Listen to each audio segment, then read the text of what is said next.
Aqui, nessa casa eu me encontrei. Entrei e aqui dentro vi saída.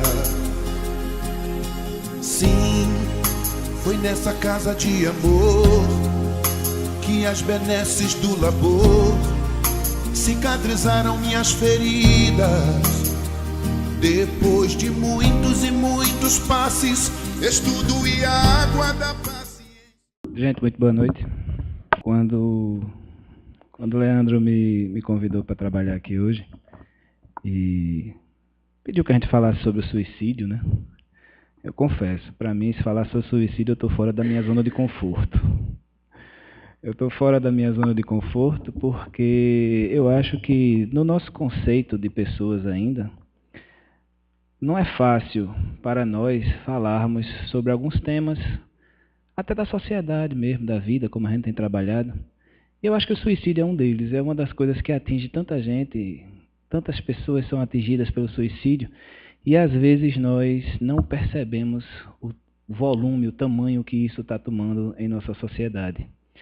Uma das coisas que eu não queria fazer quando eu chegasse aqui era trazer um jornal para vocês, porque muitas vezes a gente vai escutar palestras e seminários sobre um determinado tema, e o suicídio é um deles, e as pessoas trazem um jornal citando números e citando fatos e citando situações que, na verdade, muitas vezes não nos transformam, não nos melhoram, não nos fazem pensar, não nos fazem nos sentir diferentes. A gente simplesmente escutou aquilo ali e passou à frente.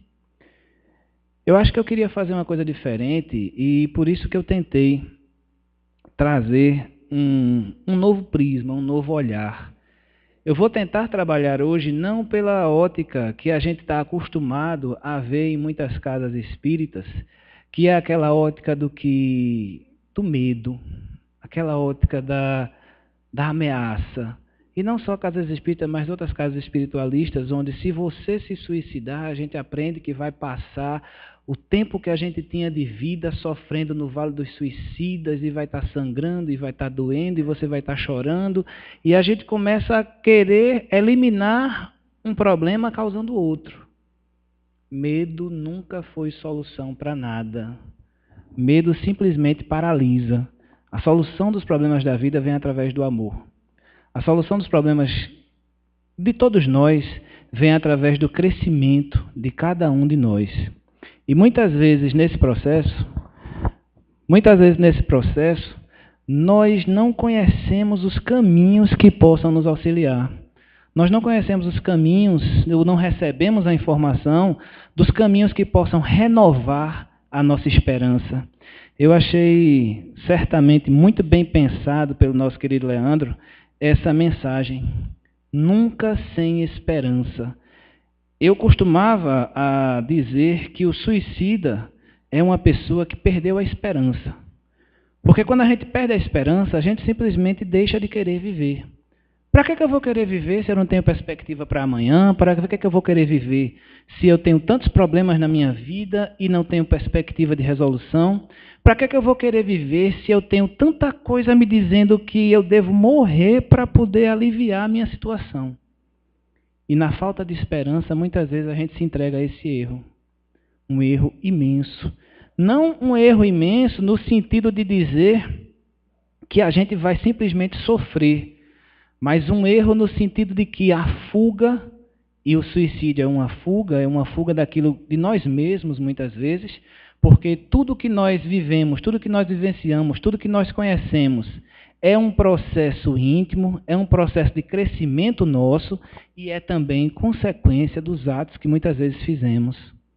E muitas vezes aquele que se suicida, ele não consegue arcar e continuar com as consequências de coisas que muitas vezes ele lembra, outras não. Outras ele não consegue vivenciar e sobreviver à indiferença da sociedade, às críticas, às cobranças e N motivos. Embora eu não queira transformar esse trabalho da gente aqui num jornal, tem coisas que a gente precisa conhecer. Se nós pararmos para observar hoje, o suicídio ele é considerado pela OMS, que é a Organização Mundial de Saúde, como uma doença social, um problema social. E ele é considerado um problema social porque, por incrível que pareça, 90% dos casos de suicídio pode ser evitado. A OMS constata em suas pesquisas e em suas estatísticas que 90% dos casos de suicídio são efetuados por pessoas que têm distúrbios mentais, distúrbios psíquicos ou distúrbios sociais. E cada um desses processos pode ser evitado com um acompanhamento psicológico, um acompanhamento médico ou um tratamento para vícios. Porque 90% dos casos de suicídio são executados por pessoas que não têm acompanhamento, cuidado, pessoas que muitas vezes se sentem sós, abandonadas, cuja sociedade também não as enxerga, pessoas que estão invisíveis socialmente e às vezes até pessoas que mesmo em família, vivendo com uma família, tendo esposa, esposo, filhos, pai, mãe, sobrinhos, netos e toda uma família ao seu redor, se sentem sós.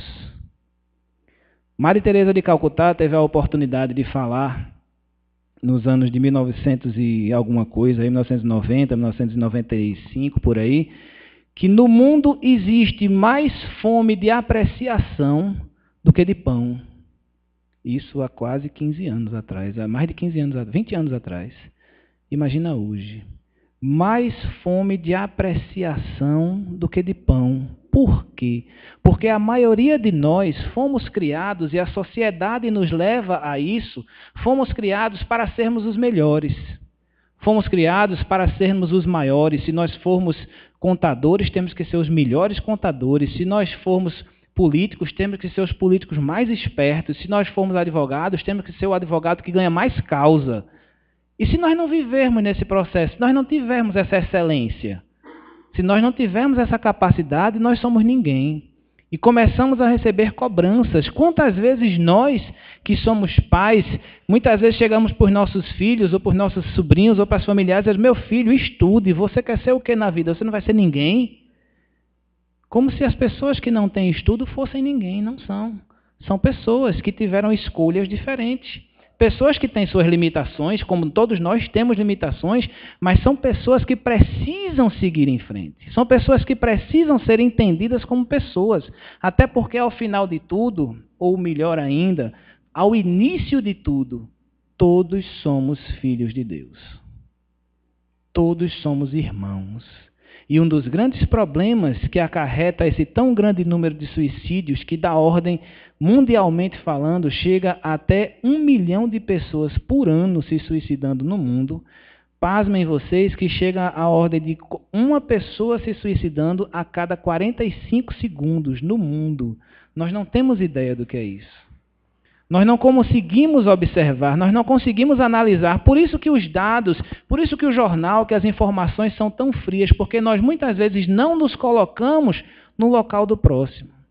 Nós não conseguimos avaliar. Eu falava agora há pouco para o nosso irmãozinho que está presidindo a reunião de hoje, que muitas vezes a gente não pode julgar aquilo que acontece em nossas vidas ou na vida do próximo, principalmente na vida do próximo.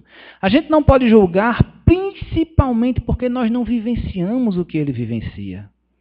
Um esposo ou uma esposa que viva 20, 30, 40 anos com a mesma pessoa, mesmo assim ele não vive a vida do outro. Mesmo assim, ele não sabe o que vai no coração daquela pessoa, porque o que vai no coração dos homens, só Jesus sabe.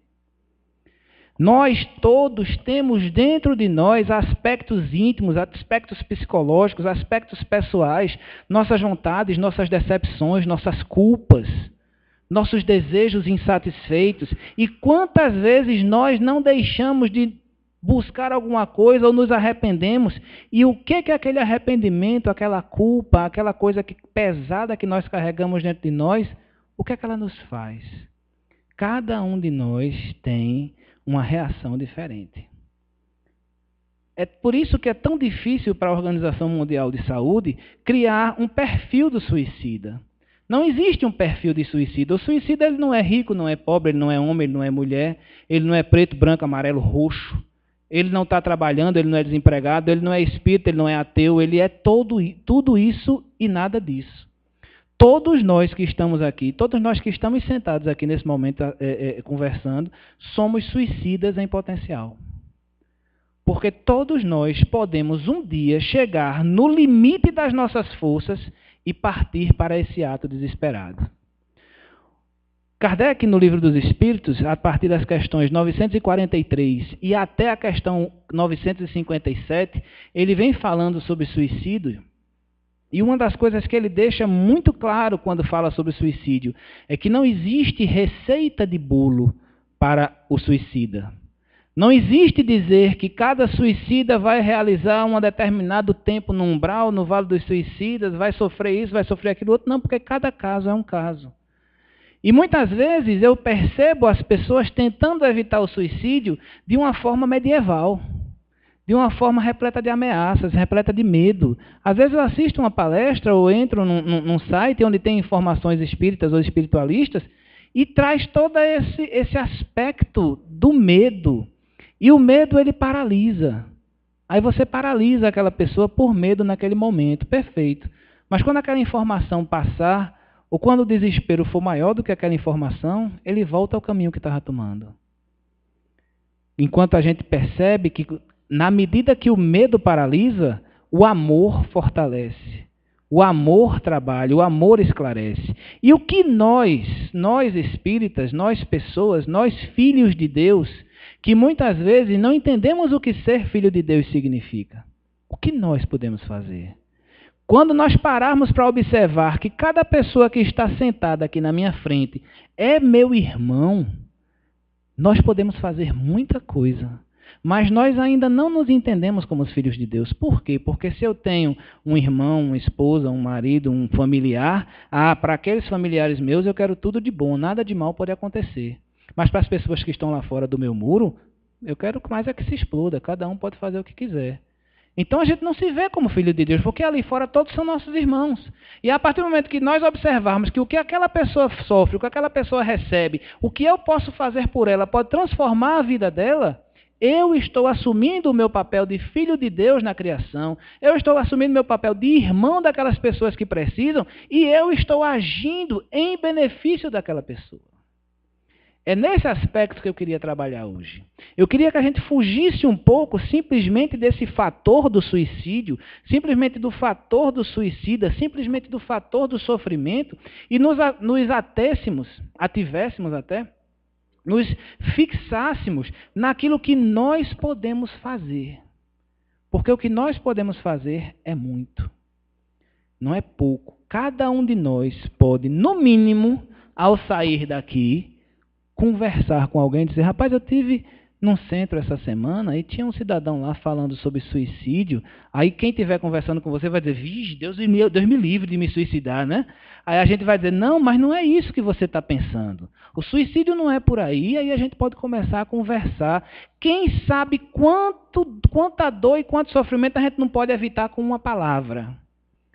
Para que vocês tenham ideia da importância da palavra, da atenção, da apreciação que Teresa de Calcutá falava, existe um serviço nacional que está atuando hoje em 23 países. É uma instituição sem fins lucrativos e sem fins religiosos. É uma instituição multirreligiosa, porque muitas pessoas trabalham lá de diversas religiões diferentes, mas é uma instituição sem fins religiosos que se chama Centro de Valorização à Vida. CVV. E o CVV, ele tem uma linha direta para quem precisa conversar. É o telefone 141, não esqueçam desse telefone. Ele pode salvar uma vida. 141. Márcia disse que eu estava falando de suicídio, eu estou falando de propaganda do CVV. Mas é porque é importante, gente. É importante a gente observar, porque a dor, às vezes, o desespero, a falta de opção é tão grande que muitas vezes, nesse momento, a gente se perde. E é nesse momento que a gente mais precisa de alguém. Quantas pessoas, vamos parar para observar a nossa residência, os nossos familiares, os nossos amigos, quantas pessoas nós conhecemos que vivem em família? Tem uma família feliz, vive bem, tem um trabalho bom, às vezes tem uma empresa, mas de repente uma pessoa se suicida e a gente diz, mas rapaz, ele estava tão bem, vivia tão bem, tinha uma vida tão equilibrada e tirou a própria vida. Por quê? Às vezes nós estamos acompanhados, mas estamos profundamente sós. Às vezes nós estamos acompanhados, mas a sociedade ensina que o homem não pode chorar, O homem não pode se desesperar. O homem não pode mostrar fraqueza e você está ali mostrando a sua força, mas por dentro você está de joelhos solicitando ajuda. Então nós precisamos parar como pessoas, como seres, como irmãos que somos todos nós, e entender, aprender a observar esses pequenos sinais que essas pessoas demonstram. Porque nesses pequenos sinais, nessas pequenas nuances de comportamento que essas pessoas muitas vezes demonstram, está a oportunidade de salvar uma vida. Claro que nem todo mundo que mostra determinados sinais, ele vai se suicidar, não. Às vezes aqueles sinais são padrão. Mas ali, se nós vermos muitos daqueles sinais juntos em uma pessoa só, vamos levantar as orelhinhas porque pode estar acontecendo um problema ali. Que sinais são esses? Sinais simples. O CVV, ele identifica uma série de coisas bobas. Sinais verbais. O que são sinais verbais? Aquilo que a gente fala.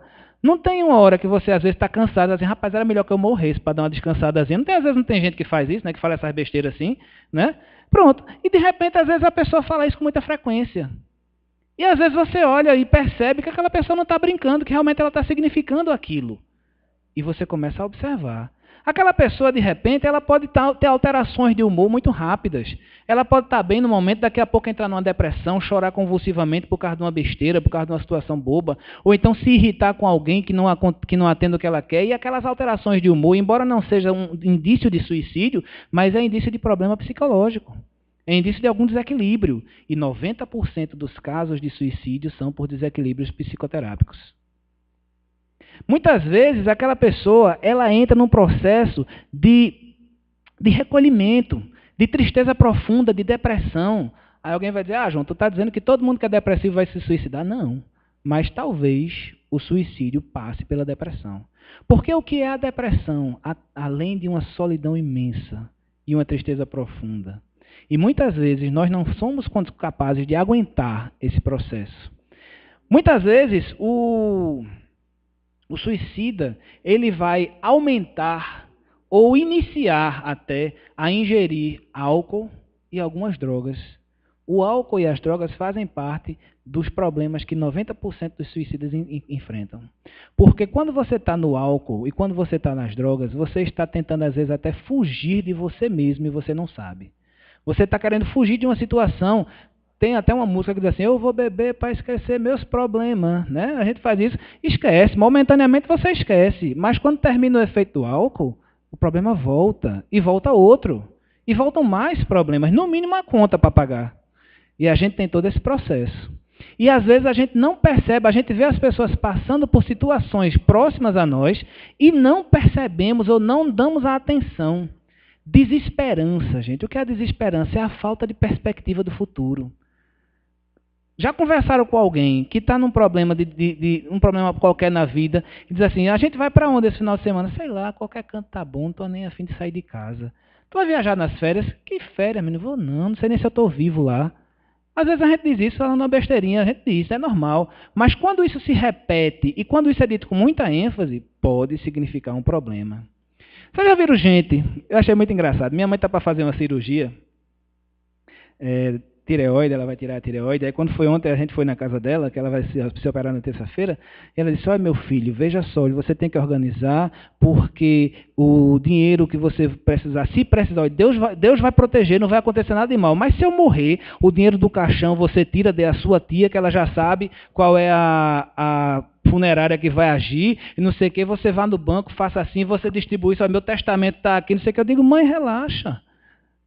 Aprende a apreciar a vida, tu já está pensando nessas besteiras, mas não que ela seja suicida, claro, mas, e pode até ser, né, a gente não sabe, né?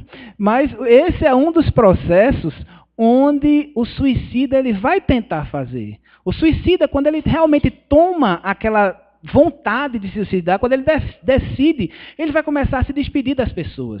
Ele vai na casa de um, na casa de outro, opa, fulano, vem aqui para te despedir, desejar tudo de bom na tua vida, que tu seja feliz e tal, não sei o quê. Vai passar a se despedir das pessoas, vai se desapegar, vai começar a doar, inclusive as coisas que ele usa, coisas de valor, porque para ele simplesmente já se decidiu. Ele não precisa mais de nada daquilo, ele vai passar à frente. E isso são sinais que podem afetar e disparar o nosso gatilho. Disparar o nosso entendimento. E esse tipo de informação a gente não encontra fácil por aí. É por isso que tanta gente se suicida e o camarada diz assim, mas rapaz, ele estava tão bem, estava nada, você é que não viu. A gente é que não acompanhou de perto. A gente é que não se preocupou com aquela situação. Então, muitas vezes, nós estamos enfrentando, participando, observando essa situação e a gente não sabe o que fazer. O suicida, ele precisa, como todos nós, de motivo. Ninguém se suicida sem um motivo. Só que o que é um motivo para mim pode não ser um motivo para ele. E o que é um motivo para ele pode não ser um motivo para mim. Existem pessoas que se suicidam porque perdem o emprego. Perdeu o emprego, não vai achar mais nada na vida, se desesperou, vou passar fome, minha família vai fazer o quê?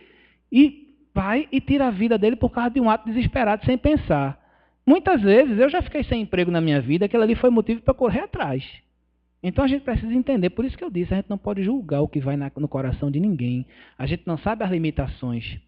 Transtornos mentais, brigas afetivas. Quantas pessoas, mulheres já cortaram os pulsos porque brigaram com o amor da vida delas?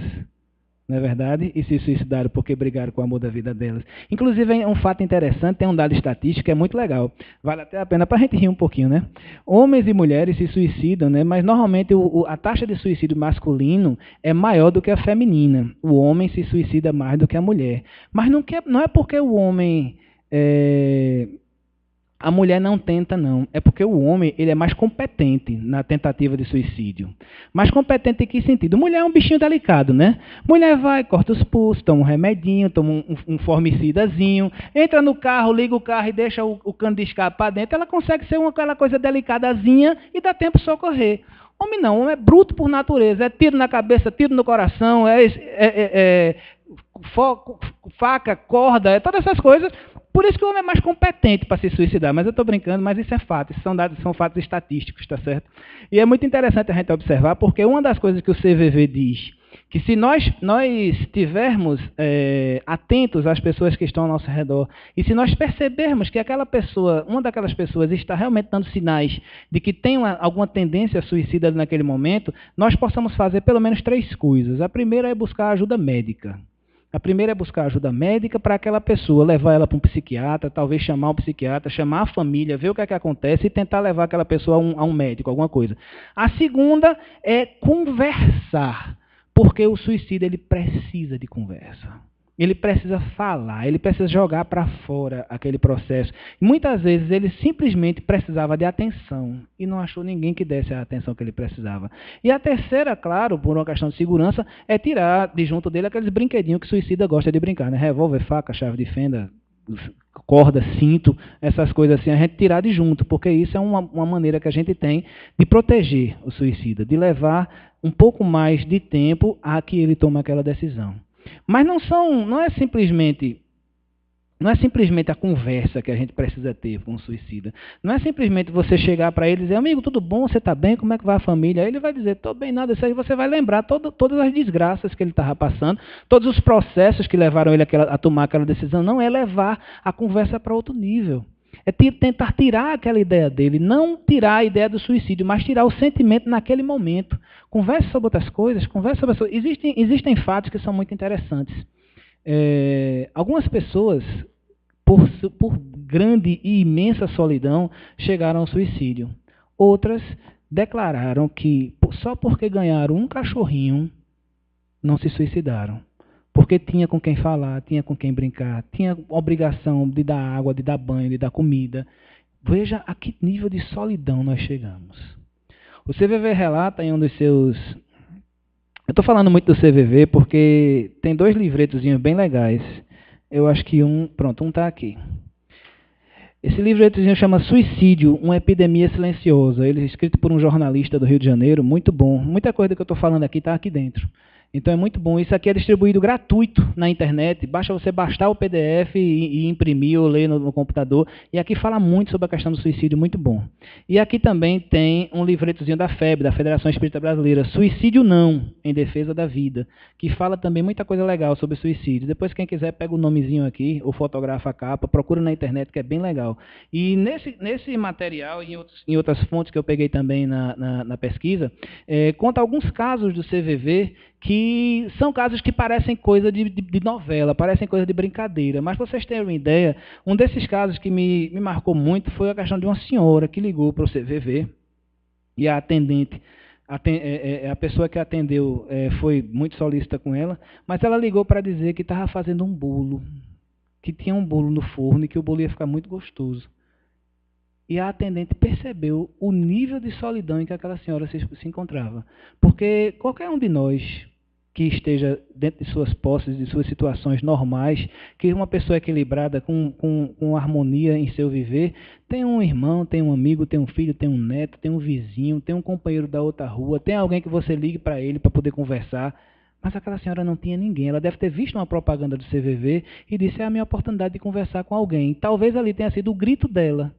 Um dos momentos nesse livro aqui do suicídio, da epidemia silenciosa, o cara diz uma expressão muito legal. Ele diz que o suicida é uma pessoa que grita em silêncio por socorro. E é. E naquele momento, talvez tenha sido o grito dessa senhora. Talvez tenha sido o grito dela por socorro. Eu preciso falar com alguém, porque se eu não falar com alguém hoje, eu vou tirar minha vida. E aí, naquele momento, ela liga para o CVV e a atendente percebe a necessidade dela e conversa longamente com ela, aliviando nela aquele processo. Mas conversar sem críticas, conversar sem julgamento, não é aquele negócio de assim: rapaz, tu é doido, tu tá querendo tirar a vida, tu tá maluco, é. Isso não é tipo de conversa com suicídio, é conversar mostrando a ele, primeiro, que o suicídio não leva a nada. O camarada que acha que a vida acaba ali naquele momento é uma grande ilusão. O suicídio é simplesmente isso, uma grande ilusão. A vida não acaba. O suicida não foge da vida, não sai. O máximo que ele consegue fazer é atrasar e pagar mais caro a passagem. O máximo que ele consegue fazer, porque a vida continua, a vida é a do espírito imortal. O espírito não morre. Morreu o corpo, mas e aí na próxima encarnação ele está ali do mesmo jeito, e os problemas vão ser os mesmos e ainda alguns mais. A gente precisa mostrar que, primeiro de tudo, a vida é muito boa. Temos problemas? Temos. Temos problemas, temos dificuldades, temos dívidas, temos desemprego, temos fome, temos uma série de situações, mas também temos pessoas que precisam da gente, também tem pessoas que gostam da gente, tem pessoas que nós gostamos, tem sentimentos bons no nosso caminho, tem harmonia, tem alegria, tem oportunidades de trabalho, a vida é repleta de oportunidades de trabalho. Eu me lembro uma história de Chico, que Chico estava meio adoentado, e ele pediu a Bezerra que falasse com Celina, que era a mensageira de Maria, que trouxesse uma mensagem para ele, para aliviar aquele sofrimento, aquela dor que ele estava passando naquele momento, que trouxesse uma mensagem para ele poder ter esperança, para ele poder melhorar, porque ele estava sofrendo tanto, ele já não aguentava mais. Aí Bezerra foi, levou, falou com Celina trouxe no outro dia uma mensagem para ele. E quando Bezerra retorna para ele, diz: Chico, trouxe a mensagem. Ele fez: ai, que coisa boa, que maravilha. Me diga, por favor, qual é a mensagem? Aí ele olha para ele com muita tranquilidade e diz: isso também passa. Passa, gente. Dor passa, alegria passa, sofrimento passa, tristeza passa, felicidade também passa. Tudo em nossa vida passa, só não passamos nós. Nós permanecemos, por mais que nós queiramos fugir, por mais que nós queiramos seguir um caminho diferente, por mais que a gente queira desistir, descer do ônibus, a gente não pode, a gente continua, a vida continua e a gente nela. Porque a vida é eterna. É esse tipo de perspectiva, esse tipo de orientação que a gente precisa trabalhar com o suicida ou com aquelas pessoas que têm tendência ao suicídio. Kardec fala nas questões de 943 até 957 uma coisa muito boa para os possíveis suicidas, vamos dizer assim. Trabalho, ocupação da mente, ocupação das mãos. E eu até brincava, semana passada eu fazia essa mesma palestra em Caruaru, e eu até brincava, dizia: vamos pegar esse pessoal, vamos levar para um abrigo para trocar fralda chichada de velhinho. Vamos levar para um hospital para poder ajudar, para poder atender. Vamos levar para um sopão. Vamos levar esse pessoal para fazer uma distribuição. Vamos organizar, porque a Casa Espírita tem tanta coisa, a Casa Espírita tem tanto trabalho, tem tanta coisa boa para a gente fazer, e às vezes a gente não consegue trazer essas pessoas para acompanhar esse trabalho. Tem uma coisa, eu falava semana passada, Dudu estava com a gente semana passada lá em Caruaru, e a esposa do Dudu é protestante. Eu falava uma coisa e olhava para ela olhava para mim e fazia assim, e era muito engraçado, muito interessante. Mas é uma verdade, tem umas coisas que os protestantes fazem. que eu acho incrível e que eu, por exemplo, não consigo fazer. Eu aqui na frente, posando de bonzinho para vocês, mas não faço. Mas os protestantes, que a gente critica tanto, né, fazem. O que é, João, que eles fazem que você não faz? Visita, gente. Acompanhamento. Muitas vezes, companheiros nossos de centro passam 15 dias, um mês sem aparecer no centro. Eu, na minha cabeça, porque eu aprendi quando eu estudei Espiritismo, na época de menino pequeno, lá em Barbacena, eu aprendi que Espiritismo não quer prosélitos. Né? Aprendi que Kardec dizia que o Espiritismo não queria prosélitos. O que é prosélito? Seguidores. O Espiritismo não quer que você vá fazer seguidores. O Espiritismo que não quer que você vá puxar os outros para vir para a casa espírita. Eu aprendi assim, isso ficou na minha cabeça. Aí o que é que faço? O camarada está lá, eu não vou. Porque eu acho que se eu for, eu vou estar cobrando. Isso até dentro de mim é um problema, é um defeito? Eu acho que é. É uma coisa que eu posso até melhorar, tentar mexer nisso aí. Mas os protestantes fazem isso de uma forma perfeita. Esse acompanhamento, esse cuidado. O camarada faltou um culto, faltou 2, o pastor vai lá na casa do camarada, se não for, manda alguém ir, para saber o que é que ele está, se está acontecendo alguma coisa, se ele precisa de alguma coisa. Aí alguém vai dizer assim, né, claro, porque sempre tem o camarada que lembra das coisas, é por causa do dízimo, João. Ele vai lá para não perder o dízimo. Pode até ser, mas ele vai e eu não vou. Quem é que está certo, quem é que está errado? Né? Então é complicado. Acompanhamento é uma das coisas mais incríveis que a gente pode fazer na casa espírita e muitas vezes a gente não faz. Entendimento da situação que aquela pessoa está. A gente precisa aprender a se colocar no lugar do outro. Porque é muito fácil a gente julgar fulano se matou porque era fraco. Fulano se matou porque estava desesperado. Fulano se matou porque ele não sabia o que fazer da vida. E nós? Todos nós temos um ponto de ruptura. Ponto de ruptura, entenda, aquela gotinha d'água. Não tem uma gotinha d'água quando está no balde lá? A última gotinha que esborra tudo. Cada um de nós tem uma gota d'água. Rezemos para que essa gota não chegue. Porque no dia que chegar, se nós não tivermos uma estrutura espiritual equilibrada, se nós não tivermos esclarecimento, se nós não tivermos conhecimento que nós podemos ter, nós também estaremos sujeitos a fazer a mesma besteira. Mas por falta de esclarecimento não é. Porque nós temos aqui, nesse livrinho aqui, o Livro dos Espíritos, na doutrina espírita, nós temos a doutrina que mais esclarece sobre suicídio. É a única doutrina que traz a mensagem vinda do lado de lá. É a única doutrina que traz o que acontece depois do suicídio. Quando a gente imagina que não tem mais nada, ela mostra o que tem e mostra as possibilidades do que pode acontecer. E a gente muitas vezes não se atém a isso. Ou se a gente se atém, é simplesmente para ler e deixar passar. Mas a gente não percebe, não avalia, não analisa. Quantas vezes na casa espírita nós já tivemos a oportunidade de receber espíritos de pessoas que se suicidaram e exatamente como Kardec coloca aqui na questão 455, 955 e 945, se eu não me engano, uma característica marcante em todos os espíritos suicidas é a decepção. Por que a decepção, João? Porque eles esperavam fugir e perceberam que não fugiram para nada. Esperavam resolver os problemas e perceberam que não resolveram foi nada, piorou a situação. Esperava ter sido absorvido pelo nada, pelo vácuo ou pelo todo universal, mas continua sendo uma mesma pessoa com a mesma intelectualidade, com os mesmos pensamentos, só que agora diferente, com mais sofrimento. E é interessante a gente parar para entender. Todo mundo diz assim, o suicida sofre no mundo espiritual. O suicida entra num processo de depressão profunda, ele vai sofrer muito, gritar muito e tal. E ninguém para imaginar o porquê, ou também ninguém para imaginar o motivo daquilo ali. Mas é muito fácil da gente entender e está na doutrina espírita. O esclarecimento que a gente precisa está na casa espírita. Quando nós estamos aqui na casa espírita trabalhando com a espiritualidade, nós não dizemos que a espiritualidade da casa tem muito mais conhecimento do que a gente. Nós não dizemos que a espiritualidade da casa é muito mais consciente de nós, porque nós estamos no corpo e o corpo entorpece a nossa consciência, os nossos sentimentos, as nossas sensações, não é isso?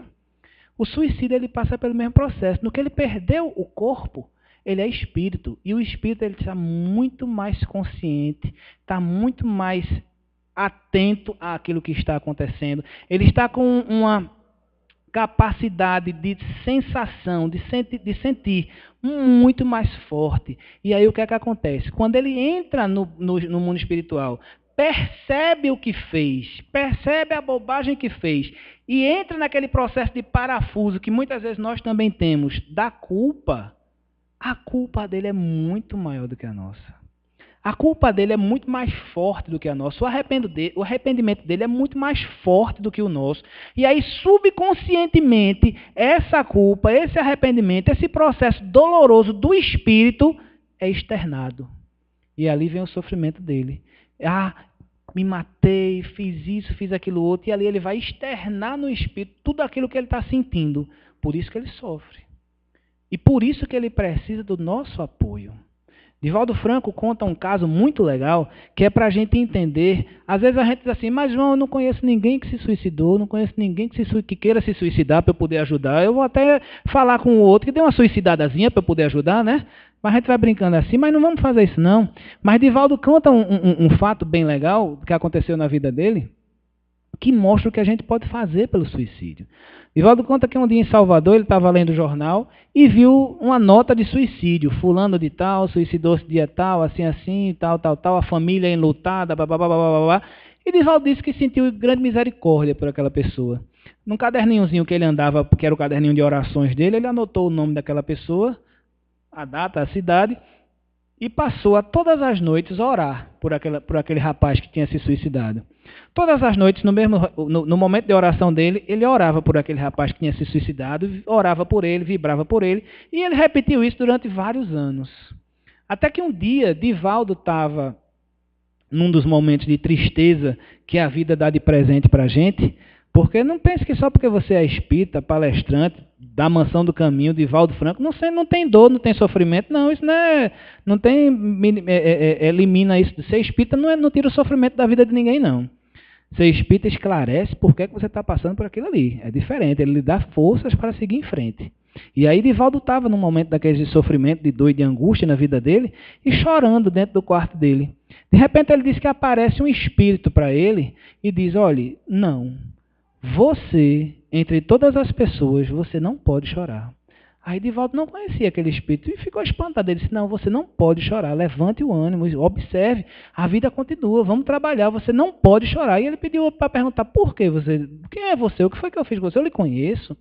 E ele disse, olha, eu cometi o erro há tantos anos, fiz isso e aquilo outro, e todos os dias que eu estava nos vales de sofrimento, todos os dias eu recebia por um milésimo de segundo, uma fração de segundo, um alento. Uma coisa me aliviava o sofrimento. E com o tempo aquilo ali foi melhorando, foi aumentando, eu fui percebendo mais. Era você que orava por mim. Era você que aliviava meu sofrimento. Por isso que você, entre todos, você não pode chorar. Eu não vou deixar. E ele veio lá e ficou conversando com o Divaldo e aliviou o sofrimento de Divaldo naquele momento. É isso, gente, que a gente pode fazer pelo suicida. A gente pode prevenir. E quando a gente não tem o que fazer para prevenir, a gente pode aliviar. A gente pode enviar a essas pessoas as nossas melhores vibrações. A gente pode enviar a essas pessoas os nossos maiores amores, os nossos maiores carinhos. A gente pode enviar para essas pessoas as energias que tantas vezes a gente gasta falando mal dos outros, falando da vida dos outros, tendo raiva, desperdiçando energia. Vamos jogar energia para quem precisa, vamos jogar energia boa para quem precisa, porque a nossa energia é infinita.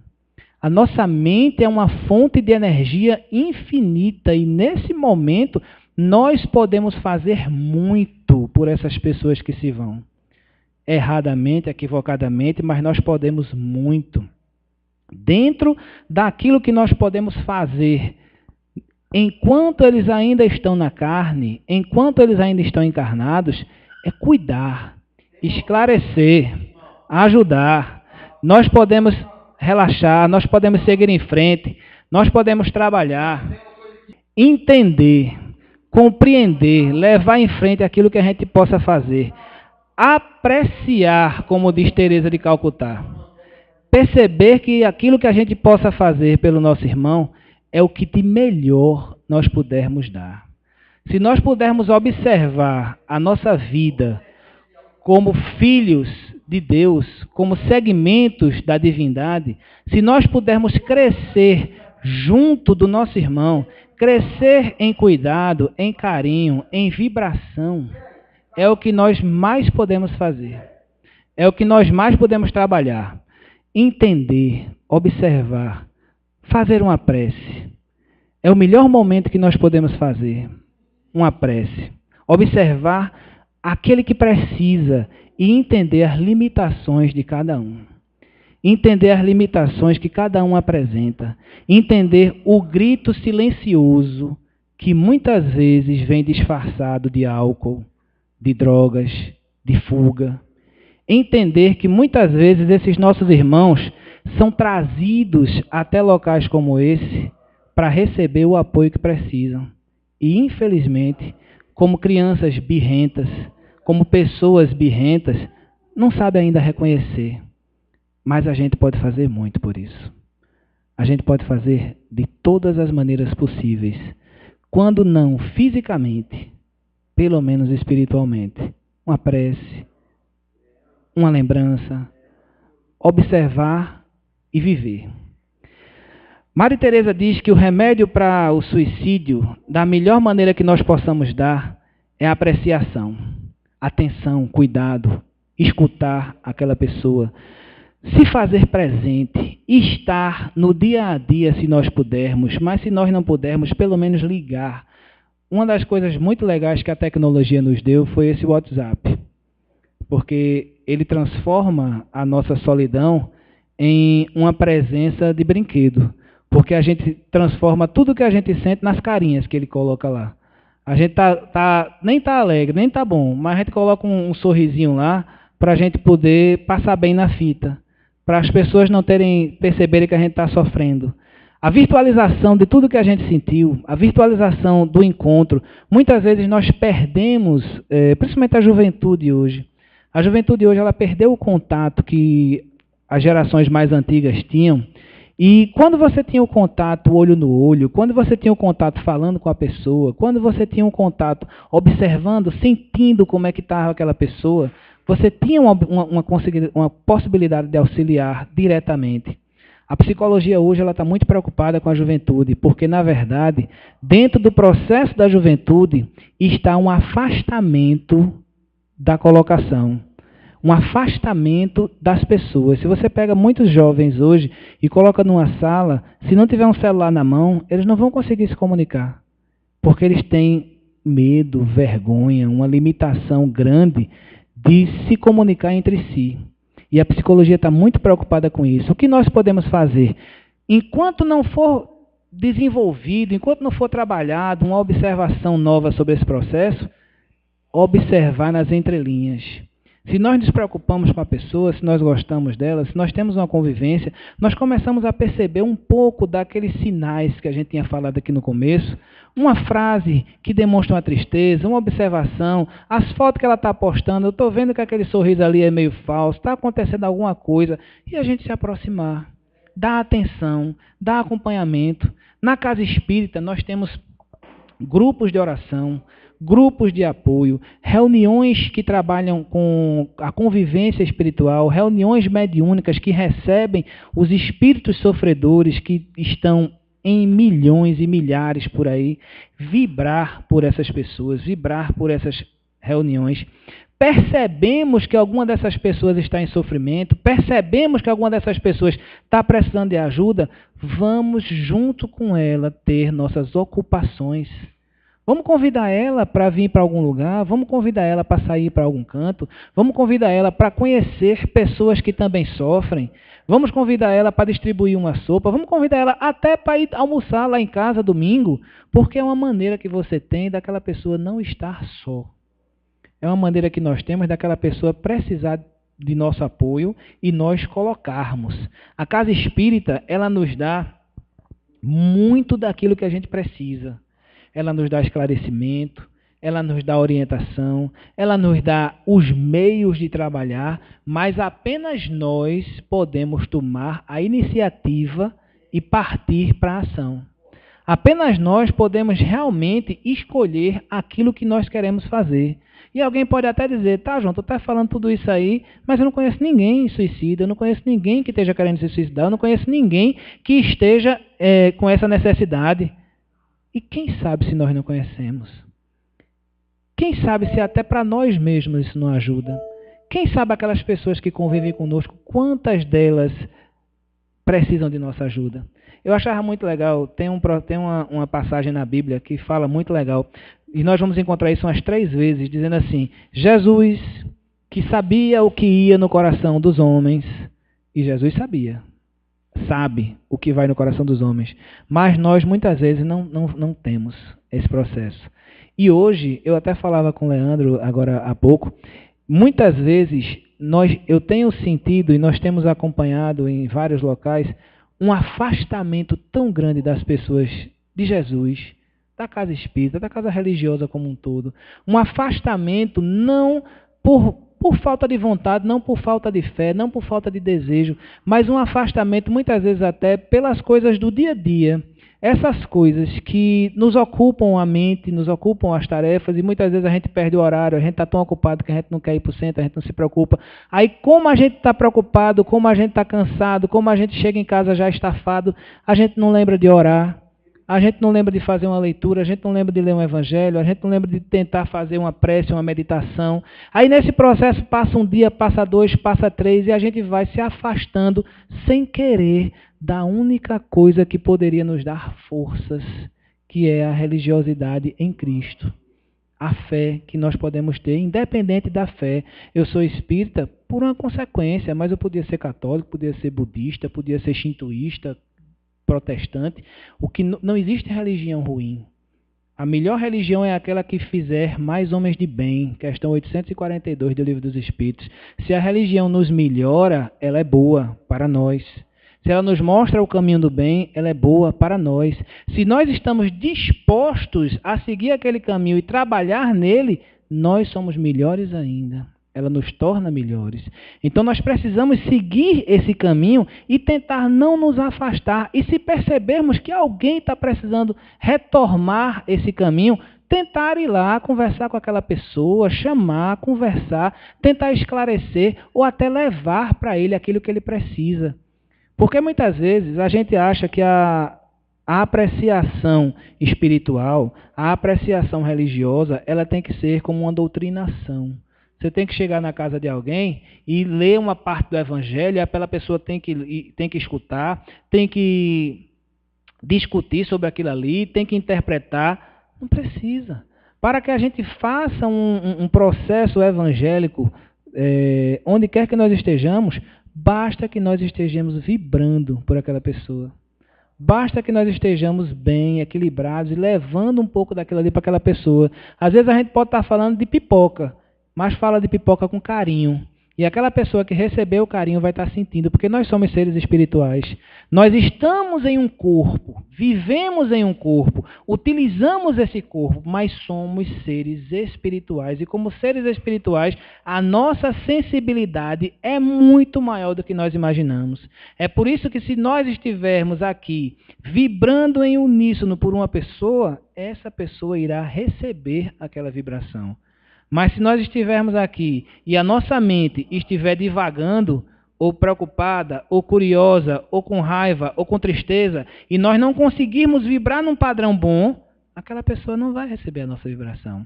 A presença de Jesus em nossa vida é indispensável para que nós conheçamos o caminho. Mas eu escutei essa frase uma vez e achei muito interessante. Ela diz assim, não basta conhecer o caminho, é necessário trilhá-lo. E para trilhar o caminho, apenas nós podemos escolher. Em trilhar, seguir, continuar ou não. Mas vem Jesus e nos evangelhos olha para nós e diz assim, vinde a mim, todos vós que estáis cansados e afadigados, e eu vos aliviarei. Vinde a mim. E todo aquele que busca a fuga pelo suicídio, ele está cansado. Ele está afadigado, ele está com a carga não maior do que ele pode carregar, mas achando que ele está com a carga maior do que ele pode carregar. Ele está decepcionado, ele está desapontado, ele está com medo, às vezes com raiva. E é esse tipo de sentimento que a gente tem que desfazer dentro desses nossos irmãos. Tentar vibrar positivamente, ajudar positivamente, ler uma passagem, ler um livro, levar para conversar, vamos olhar a praia, vamos sair, vamos no parque, vamos na casa de fulano, vem almoçar aqui em casa, vamos escutar uma música, quer ir para um cinema. Ocupar as pessoas que precisam do nosso socorro. Ocupar, porque muitas vezes essas pessoas precisam do nosso socorro, mas vão nos retribuir com indiferença, vão nos retribuir com violência, com ignorância, com desconhecimento, porque também são, como nós, ainda somos crianças espirituais. E muitas vezes, quando nós formos fazer o bem a uma pessoa, ela não vai reconhecer a nossa vontade de fazer o bem. Ela não vai reconhecer a nossa vontade de ajudar, de melhorar, de amparar, e simplesmente vai reagir da forma que ela puder reagir. É um grito, é um pedido de ajuda. Leandro tem tanto conhecimento quanto eu, ou quanto alguns de nós nesse assunto, e sabe que muitas vezes na sala mediúnica, na reunião mediúnica, nós recebemos espíritos que chegam xingando, esbravejando, ameaçando, gritando, com raiva. E quando esperam que nós entreguemos aquilo de volta, no mesmo pacote que ele recebe, e quando nós entregamos amor, carinho, compreensão, perdão, entendimento, isso vai desarmando esses nossos irmãos. E vai fazendo com que eles percebam, mudem sua vibração, melhorem seus sentimentos e percebam que necessitam de ajuda. E depois de 1, 2, 3, que sejam 10, que sejam 20 reuniões, 20 visitas que eles nos façam aqui, inevitavelmente ele será socorrido. Inevitavelmente ele será atendido. O suicida em potencial é uma pessoa que precisa do nosso socorro. É uma pessoa que precisa do nosso apoio, precisa da nossa ajuda, mas na maioria das vezes não vai aceitar essa necessidade por orgulho, por egoísmo, por ignorância, por birra, por brabeza.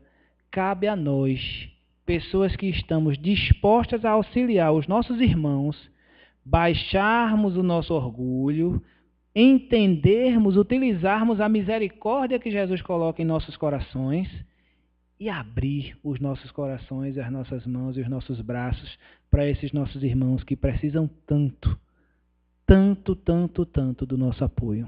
Assim como nós também precisamos e vamos precisar sempre do apoio de nossos irmãos maiores. Que Jesus nos abençoe hoje e sempre.